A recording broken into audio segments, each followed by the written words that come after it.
أعوذ بالله من الشيطان الرجيم بسم الله الرحمن الرحيم ولا تقولوا لمن يقتل في سبيل الله أموات بل أحياء ولكن لا تشعرون ولنبلونكم بشيء من الخوف والجوع ونقص من الأموال والأنفس والثمرات وبشر الصابرين صدق الله العظيم. అనంత కరుణామయుడు అపార కృపాశీలుడు పాలకుడు పోషకుడు సర్వలోక ప్రభు అయిన అల్లాహ్ శుభనామంతో ప్రారంభిస్తున్నాను. సోదరులారా, సోదరిమణులారా, అయ్యలారా, అమ్మలారా, అస్సలాము అలైకుం రహమతుల్లాహి వబరకాతుహు. సర్వలోక ప్రభు అయిన అల్లాహ్ మనందరి జీవితాలలో శాంతి శుభాలను కురిపించునుగాక, ఆమీన్.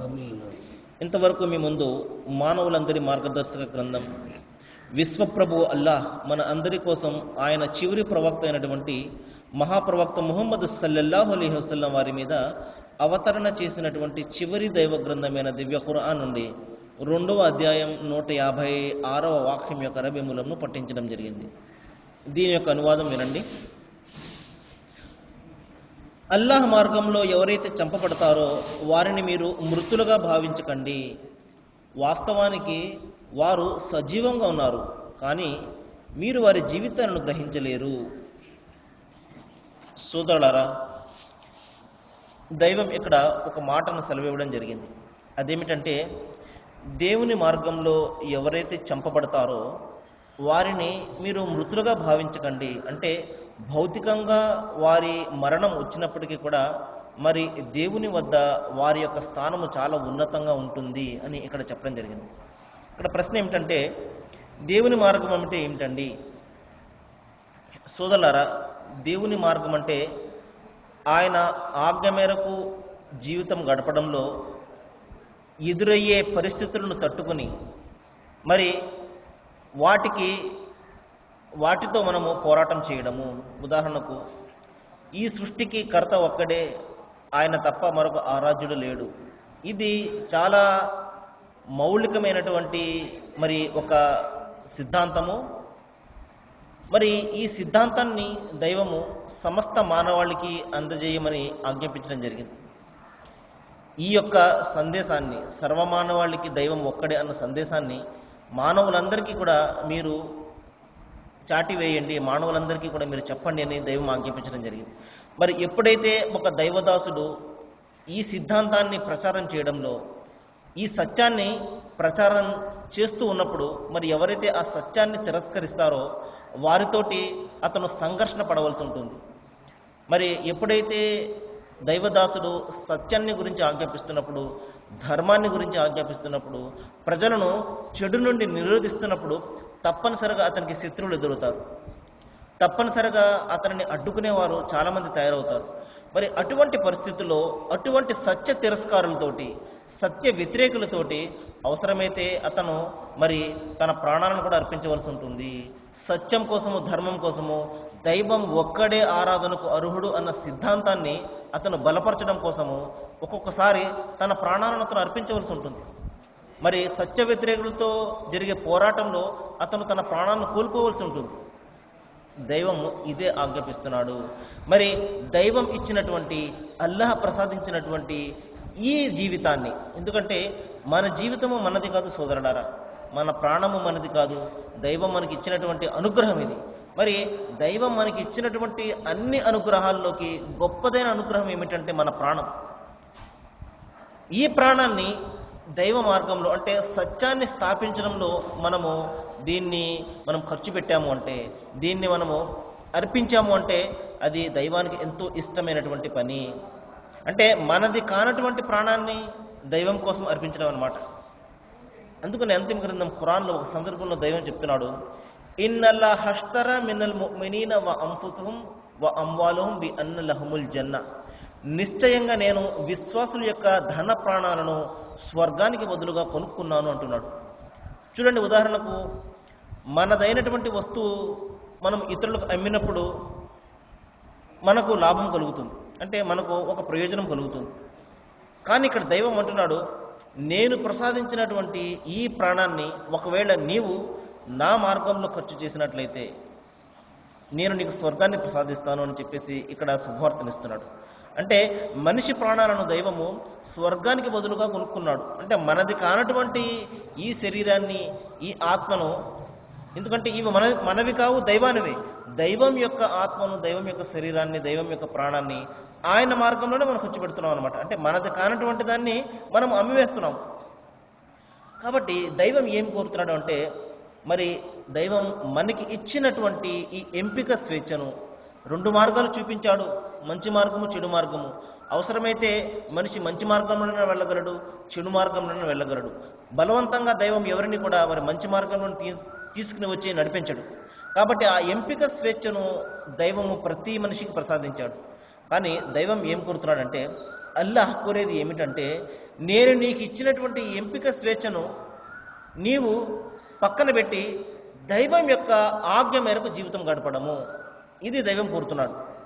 అంటే మనకి ఇచ్చినటువంటి ఎంపిక స్వేచ్ఛను మరి మనము పక్కన పెట్టి దైవం యొక్క ఆజ్ఞ మేరకు ఆయన ఏదైతే కోరుతున్నాడో, అంటే మన మనస్సు కోరినట్టు కాకుండా ఆయన ఏదైతే కోరుతున్నాడో దాని ప్రకారం జీవితం గడపడమే ఇక్కడ మనము మన ధన ప్రాణాలను దైవ మార్గంలో అర్పించినట్టు అన్నమాట. అంటే ఆయన ఆజ్ఞ మేరకు జీవితం గడపడము, ఆయన ఆజ్ఞ మేరకు మన యొక్క వ్యవహారాలు ఉండడము, ఆయన ప్రసాదించినటువంటి అంతిమ గ్రంథం ఖురాన్ మరియు అంతిమ ప్రవక్త ముహమ్మద్ సల్లల్లాహు అలైహి వసల్లం వారి యొక్క ప్రవచనాల వెలుగులో మనిషి తన జీవితాన్ని గడపడమే మనిషి తన ప్రాణాన్ని ఆయన యొక్క మార్గంలో ఖర్చు పెట్టడం అనమాట. ఇక్కడ ఏం చెప్తున్నాడంటే సోదరులారా, మరి మనిషికి ఉండే అతి విలువైనటువంటి సంపద ఏమిటి అంటే అతని ప్రాణం. ఆ ప్రాణాన్ని అతను దైవ మార్గంలో ఖర్చు పెట్టాడు అంటే సత్యం కోసం పాటుపడుతూ ఒకవేళ సత్య తిరస్కారాలతో జరిగే పోరాటంలో తన ప్రాణాలను అతను కోల్పోయాడు అంటే దైవం అంటున్నాడు, వారిని ఎంత మాత్రం కూడా మీరు మృతులుగా భావించకండి, చనిపోయిన వారుగా భావించకండి అంటున్నాడు. అంటే భౌతికంగా ఈ ప్రపంచంలో వారు చనిపోవచ్చు, వారి ప్రాణం పోవచ్చు, వారి శరీరం అంతా కూడా మరి కృంగి కృషించి నశించిపోవచ్చు, ఈ విధంగా మరి మట్టిలో కలిసిపోవచ్చు. కానీ వారికి లభించే ఆ జీవితము దైవం వద్ద చాలా అమూల్యమైనది. ఆ విషయాన్ని మనము తెలుసుకోలేము. మనకు ఎప్పుడు తెలుస్తుందంటే మరణం తర్వాత రాబోయే జీవితంలో తెలుస్తుంది. అదే విషయాన్ని ఇక్కడ ఒక శుభవార్త ఇస్తున్నాడు. మనం అనుకుంటాము, ఇదేమిటి తన ప్రాణాలను ధారపోసేశాడే, మరి ఎటువంటి ప్రయోజనం కూడా కలగదే. దైవ మార్గం అంటే ఏంటంటే ప్రయోజనం కలుగుతుంది? భౌతికంగా ఏ ప్రయోజనం కూడా కలగదు. ఈ ప్రపంచంలో అన్నీ కూడా అడ్డంకులు ఎదురవుతుంటాయి, మరి చీత్కారాలు ఎదురవుతుంటాయి, మరి మందలింపులు ఎదురవుతుంటాయి దైవ మార్గం అంటే. కానీ అవన్నిటిని కూడా ఈ భౌతిక ప్రపంచంలోనే మనం చూస్తాం. కానీ దేవుని వద్ద ఉండే మరణం తర్వాత ఉండే ఆ ప్రపంచంలో అంతా కూడా వ్యతిరేకంగా ఉంటుంది. ఇక్కడ ఎందుకు పనికిరాడు అని మనం ఎవరినైతే భావిస్తామో వారు ఉన్నతమైన స్థానాలలో, మరి స్వర్గం యొక్క స్థానాల్లో ఉంటారు. మరి ఇక్కడ చాలా గొప్పవాడుగా మనం భావించే వాళ్ళు మరి ఎందుకు పనికిరాకుండా అక్కడ మరి ప్రజలందరిలో కూడా చాలా చిన్నగా వారు అక్కడ ఉండడం మనం మరణం తర్వాత రాబోయే జీవితంలో చూస్తాం. మరి ప్రవక్త ముహమ్మద్ సల్లల్లాహు అలైహి వసల్లం ఒక సందర్భంలో చెప్పారు, ఎవరైతే ఇక్కడ మరి గొప్పతనానికి పోతారో, ఎవరైతే ఇక్కడ గర్వం పడుతూ ఉంటారో దైవం వారిని ప్రళయ దినాన చీమ కంటే తక్కువైన వానిగా చేస్తాడు అని. మరి అందరూ కూడా కాళ్ళతోటి తొక్కి వాళ్ళని వెళ్తూ ఉంటారు. వీడు భావిస్తాడు, ఎవరు ప్రపంచంలో ఉన్నప్పుడు నేను ఎంత గొప్పగా ఉండేవాడిని, నా చుట్టూ ఎంతమంది మంది మార్బలం ఉండేది అని అతను భావిస్తాడు. కానీ ప్రపంచంలోనే దైవం అతనికి ఇచ్చినటువంటి ఆ యొక్క అనుగ్రహం. కానీ ఎవరైతే ఈ విధంగా దైవం యొక్క అనుగ్రహాన్ని మరి నేను సొంతంగా సంపాదించింది, నా బుద్ధి జ్ఞానంతో నేను సంపాదించింది అని ఎవరైతే గర్వపడతారో, మరి ఎవరైతే అహంకారాన్ని ప్రదర్శిస్తారో, మరి మరణం తర్వాత దైవం వారిని చీమ కంటే కూడా తక్కువగా వారిని లేపడం జరుగుతుంది. మరి ప్రపంచంలో ఉన్నప్పుడు 6 అడుగులు ఉండేవాడు, కానీ పరలోకంలో చీమ కంటే కూడా తక్కువగా ఉంటాడు వాడు. కాబట్టి సోదరులారా, ఈ అహంకారము, ఈ గర్వం అనేది ఎంత మాత్రం కూడా తగని పని. అంతిమ గ్రంథం ఖురాన్లో దైవం చెప్తున్నాడు, మీరు భూమి మీద నిక్కుతూ నడవకండి. చాలామంది మనం చూస్తుంటాం, నడకలోనే గర్వం కనబడుతూ ఉంటుంది. మీరు భూమి మీద నిగ్గుతూ నడవకండి, ఎందుకంటే మీరు పర్వతాలు ఎత్తుకు ఎక్కనూ లేరు, అంటే అంత ఎత్తుకు చేరను లేరు, భూమిని తవ్వను లేరు అంటున్నాడు. మనకంటే ఎక్కువగా ఉంటాయి పర్వతాలు, మరి సుమారు 10-15 మీటర్ల ఎత్తులో అంత ఎత్తుగా కనబడుతుంటాయి. ఒకవేళ గర్వపడే హక్కు ఉంటే అవి గర్వపడాలి, అందరికంటే ఎత్తుగా ఉంటాయి కాబట్టి. కానీ మనిషి తనంతట వాడు లేడు అని చెప్పేసి ఈ రోజున గర్వపడుతూ ఉంటాడు. దైవం చెప్తున్నాడు, పర్వతాల ఎత్తుకు నువ్వు ఎక్కగలవా? ఆ ఎత్తుకు చేరగలవా? లేవే. ఎంత నీవు కష్టపడినా 6 అడుగులకు మించి నువ్వు ఇన్ని ఎక్సర్సైజులు చేసినప్పటికీ కూడా 6 అడుగులకు మించి నువ్వు పెరగలేవు కదా. కానీ పర్వతాలను చూడు, 10-15 మీటర్లు ఎత్తులో ఉంటాయి. అవే గర్వపడవు. దేవుని యొక్క భయంతో కంపించిపోయి అవి కిందకు రాలిపోతుంటాయి. ఆ రాళ్ళన్నీ కూడా కింద పడిపోతుంటాయి. మరి మనిషి ఎంత చిన్న సూది దెబ్బకు తట్టుకోలేడు మనిషి. కాబట్టి గర్వం అనేది అంత మాత్రం కూడా పడకూడదు. కాబట్టి సోదరులారా, ఇక్కడ వచ్చిన అంశం ఏమిటంటే, దైవ మార్గంలో ఎవరైతే ప్రాణాలను అర్పిస్తారో వారు మృతులు ఎంత మాత్రం కూడా కాదు. భౌతికంగా వారి ప్రాణం పోయినా కానీ పరలోకంలో దైవం వద్ద లభించే ఆ అనుగ్రహాలు ఎవరు కూడా అర్థం చేసుకోలేరు. అది మరణం తర్వాత మాత్రమే మనిషి చవి చూడగలడు. కానీ వారికి ఎవరైతే దైవ మార్గంలో ప్రాణాలు అర్పిస్తారో వారికి వెంటనే దైవము మరి ఆ యొక్క సుఖాలను ప్రసాదిస్తాడు.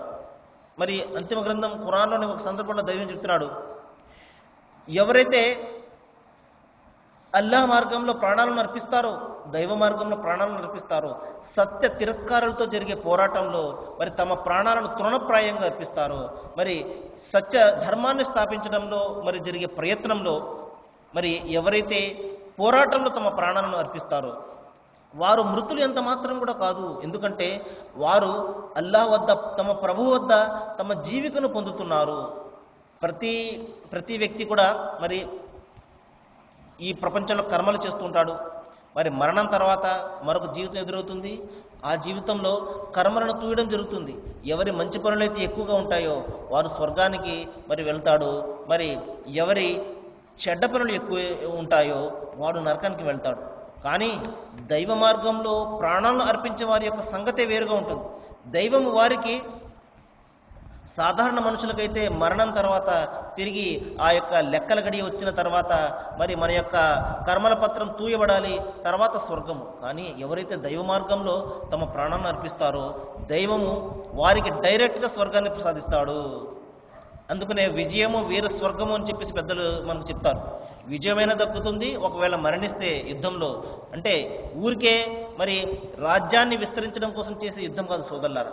సత్యాన్ని స్థాపించడంలో, ధర్మాన్ని స్థాపించడంలో, దైవం ఒక్కడే ఆరాధనకు అర్హుడు అన్న ఈ సిద్ధాంతాన్ని స్థాపించడంలో ఎదురయ్యే వ్యతిరేకతను, ఎదురయ్యే పోరాటంలో ఒకవేళ అతను ప్రాణాలను కోల్పోతే అతను మరి దైవ మార్గంలో షహీదు అనిపించుకుంటాడు. అతను మరి మృతవీరుడు అని అనిపించుకుంటాడు. దైవం వారి గురించి ఇక్కడ చెప్తున్నారు. వారు తమ ప్రభు వద్ద జీవికను పొందుతున్నారు. అంటే దైవం వారికి అప్పుడే స్వర్గపు యొక్క మరి సుఖాలను వారికి ఇస్తాడు. మానవులందరూ కూడా చనిపోయిన తర్వాత మరి లెక్కల గడియ వచ్చిన తర్వాత, కానీ ఎవరైతే తమ దైవ మార్గంలో ప్రాణాలను అర్పిస్తారో వారికి వెంటనే దైవం స్వర్గాన్ని ప్రసాదిస్తాడు. ఎందుకంటే వారు అమూల్యమైనటువంటి తమ ప్రాణాలను దైవ మార్గంలో తృణప్రాయంగా వారు అర్పించేశారు కాబట్టి. మరి చెప్తున్నాడు దైవము, మరి దైవము అల్లాహ్ తన కృపతో ప్రసాదించిన దానితో వారు ఎంతో సుఖంగా సంతోషంగా ఉన్నారు. చూడండి, స్వర్గంలో వారు ఆనందాన్ని పొందుతున్నారు.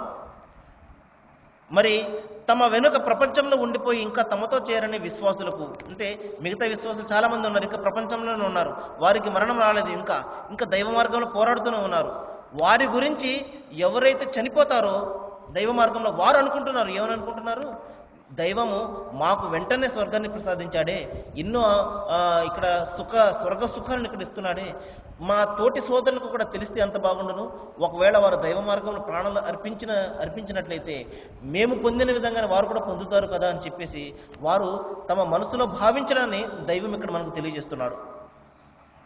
ఇంకా తమ ప్రపంచంలో తమ వెనక ఉండిపోయినటువంటి ఇతర విశ్వాసులు మరి వారికి ఏ విధమైనటువంటి దుఃఖము కలగదు, మరణం తర్వాత వారికి కూడా దైవం స్వర్గం ప్రసాదిస్తాడు అన్న ఆనందంతో వారు ఉంటారు అని చెప్పేసి ఎవరైతే దైవ మార్గంలో ప్రాణాలను అర్పించారో వారి గురించి దైవము ఇక్కడ సెలవిస్తున్నాడు.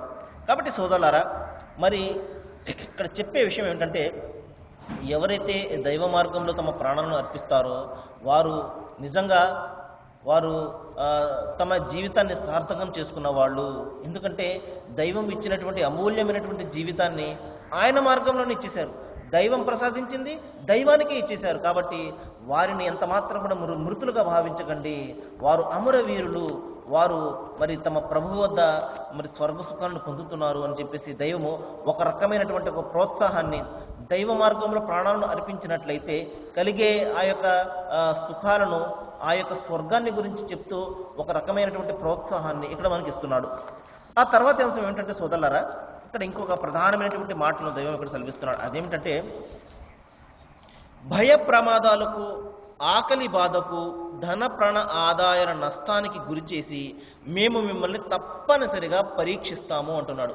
ఇక్కడ జీవితం యొక్క వాస్తవికతను కేవలము ఒకే ఒక మాట ద్వారా దైవం మనకు తెలియజేస్తున్నాడు. అదేమిటంటే సోదరులారా, మనిషి ఇక్కడ ప్రపంచంలోనికి రావడమే పరీక్షలను ఎదుర్కోవడానికి వచ్చాడు. మరి స్వర్గ సుఖాలను ఇక్కడ పొందడానికి, మరి ఆనందకరమైనటువంటి జీవితాన్ని ఇక్కడ పొందడానికి మనిషి అంత మాత్రం కూడా రాలేదు సోదరులారా. ఇక్కడ మనిషి రావడమే పరీక్షలను ఎదుర్కోవడానికి వచ్చాడు. అది ధనవంతుడైనా కానివ్వండి, బీదవాడైనా కానివ్వండి, ఎవరైనా కూడా తమ స్థాయికి తగ్గ పరీక్షలను ఎదుర్కొంటారు. ఇదంతా కూడా పరీక్షా ప్రపంచము. అదే విషయాన్ని ఇక్కడ దైవం చెప్తున్నాడు. మరి మిమ్మల్ని తప్పనిసరిగా నేను పరీక్షిస్తాను. ఆ పరీక్ష ఏ విధంగా ఉంటుంది? భయానికి గురి చేస్తాను.